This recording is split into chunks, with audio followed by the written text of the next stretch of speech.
back from maternity leave and I am so happy to be back at work, feeling refreshed and excited about the content that I'm going to be creating over the next little bit. But I wanted to talk to you today about marketing trends in general and the content I am going to be creating, because I don't know about you, but I am totally fed up with social media, specifically Instagram, lately. And I just want to focus on a different direction as we move into the second half of the year, which crazy that we're already here. We're halfway through 2024. So today's video is going to be a sneak peek at my marketing plan for the rest of this year, specifically with the idea that you can have a successful business without pouring everything into social media. Hey, if you don't know me, I'm Jill Wise, a conversion copywriter, brand and marketing strategist, and business coach. And through both my Done For You studio and education platform, I've worked with, coached, and taught literally hundreds of entrepreneurs how to make good money online. Now, with this video, like I said, I want to focus on my marketing plan for the rest of the year and how I'm shifting from social media as that main traffic generator to other longer form channels that would potentially have a longer lifespan than like an Instagram post does. Because like I mentioned, I'm coming back from my second maternity leave and now I have two little schedules to juggle and try to get all my work into around those schedules.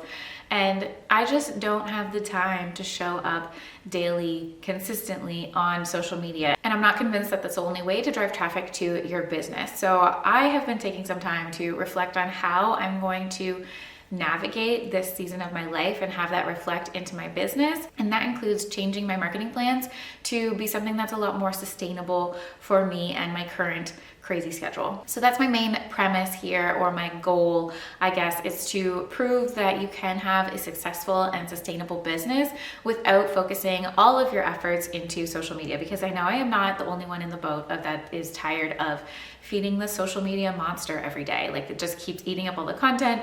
Maybe you have lots of views, but engagement is really low. The algorithms seem hard to please all the time. Now we have to show up on video all the time.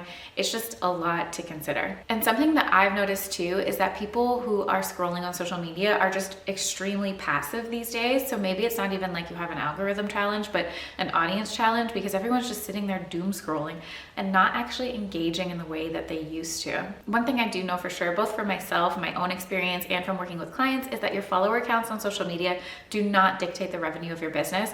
Often there is no correlation. I have worked with seven-figure businesses who have like 300 followers on Instagram, and those who have hundreds of thousands of followers and their business maybe hasn't made that much money at all. They're just trying to hit their first 10K month. So your follower count does not matter in terms of how much revenue you're making. And beyond that, social media or a single platform is not a complete and comprehensive marketing plan. Basically, Instagram is not a marketing strategy. And while I used to love the platform and that's how I built my business back in the early days, I am tired of it now and I want to take things in a new direction. While I used to love the platform, now it often feels like a chore. And we don't want that, because I'm on a mission to build a business that like feels good. You know, what a shocker that could be. And of course, I want the same for my clients and my audience, and that's why we're here talking about my marketing strategy for the rest of the year. So if you are curious at all, or if you are thinking a lot of these same thoughts where you're tired of social media, then hopefully this is helpful for you too, and it gives you some ideas of how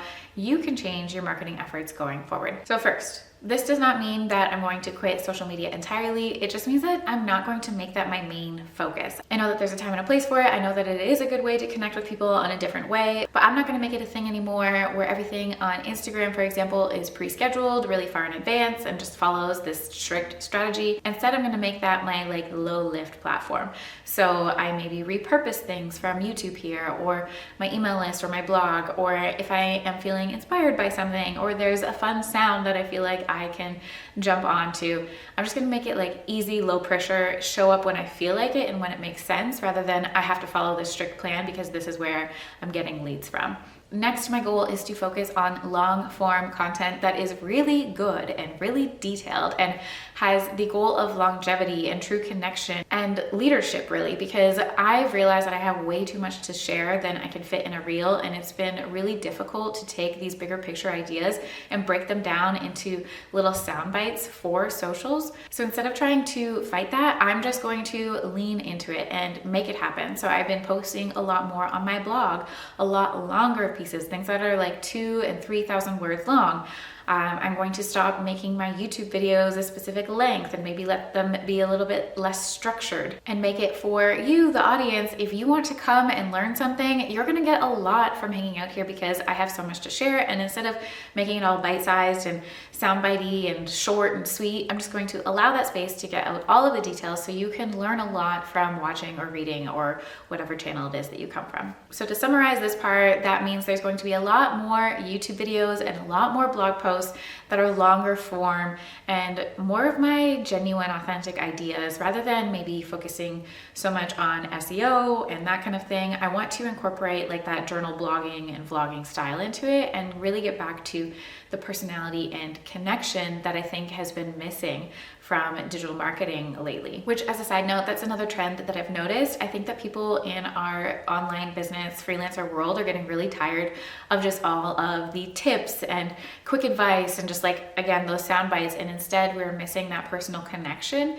So by leaning into that and being a little bit more vulnerable with the personal side of things, of what it's like running a business with small children, all of that I think is going to be a lot more interesting for others, and I'm excited about sharing that as well. So take that as your reminder that if you are in a specific season of your life or you're finding yourself interested in things outside of business, it might be okay for you to share those interests in your marketing efforts. We don't need to stick to business and freelancing and copywriting and whatever it is that your skill is all the time, because a lot of the times those personality pieces are what connects more. That's where I grew my social media following and my traffic in the early days of my business, and I feel like it got away from that for a while as different things were trending, and now personally I want to go back to that, and I'm thinking that others are shifting towards this direction as well. So that's a really exciting, I guess, development overall, and something that I'm eager to see how it plays out for not only me, but my clients and just other people in general. Another part of my marketing strategy that I'm really enjoying, I always really like this part, is my email list. I have used my email list as a place to experiment for years because often I do email marketing for clients. We do the strategy, the copywriting, all of that kind of stuff.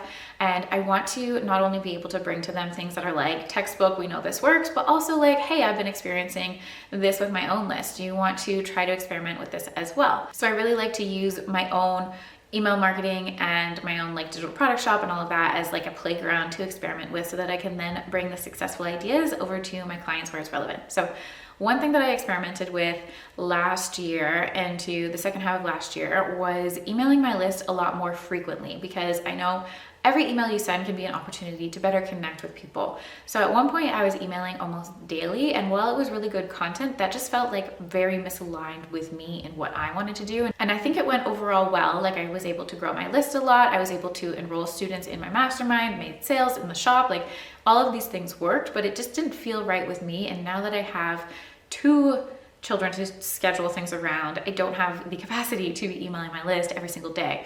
So instead, I have been shifting that strategy back to focus on 1 to 2 times a week and making sure that both of those emails are very intentional. So right now I'm doing a mix where one email of the week is going to be that like newer piece of content, maybe more exclusive to my list. I write it as if I'm writing to a friend. And then the second one might be something that's like, hey, there's a new blog post up, or there's a new YouTube video live, or here's a new product in the shop. So it's kind of directing people to other content elsewhere in my overall ecosystem of my business. And so far for me, that has been a lot more manageable, and it just feels a lot better, because on the days that I'm like, I don't really have anything to say, that's okay. I don't have to come up with something to say. Or on the days where life takes over, that's okay, because I'm not in this schedule where I need to show up daily. I guess overall the theme here is, rather than making consistency equate to some kind of daily schedule, it's optimizing the channels that I am using with the time that I have. So focusing my resources of time and energy and money onto specific channels rather than trying to spread it all too thin right now. All because I have very limited time right now, and marketing my own business needs to fit in somewhere between doing client work in terms of the copywriting and the brand strategy and running my mastermind and supporting those clients and all of the other responsibilities in my business, both with the education side and the client deliverables. So all of these things need to work into very small boxes of time that I have. So like I said at the beginning of this video, I am very excited to be back at work and creating content and feeling so much more aligned with this new plan of focusing on long form first and just not having to hold back and like censor and edit and make everything smaller and fit into 1-minute reels. Even in just the last few months, in some of the content that I pre-scheduled to go out throughout my maternity leave, that was also starting to follow this new strategy and new direction that I have for my marketing, I'm already seeing the reward of that. So obviously that's really exciting too. And I'm really looking forward to sharing more of this journey with you, both on the business development side and growth side, and with like how I'm fitting everything into my life. Along those same lines, I have a free download available for you. It's called the 6-Figure Schedule. And this is one that has been popular for about a year now. People are really liking it. So I'm keeping it up for you to download at your leisure. It includes an actual peek at my calendar of like where I'm fitting these work blocks into my day as a work at home mom, juggling my schedule for work with my kids. There's also other good information inside, like what my job description actually is for myself and how you can use this exercise to better streamline your own business and learn how to delegate to other people so that you can juggle both. So I will leave that link for you below, and I hope that you find it helpful. And if you have any questions about anything in this video, please leave them in the comments below and I will get to them as soon as possible. But I think I'm going to wrap it up there because I will probably run out of time today as usual. And as always, thank you so much for watching.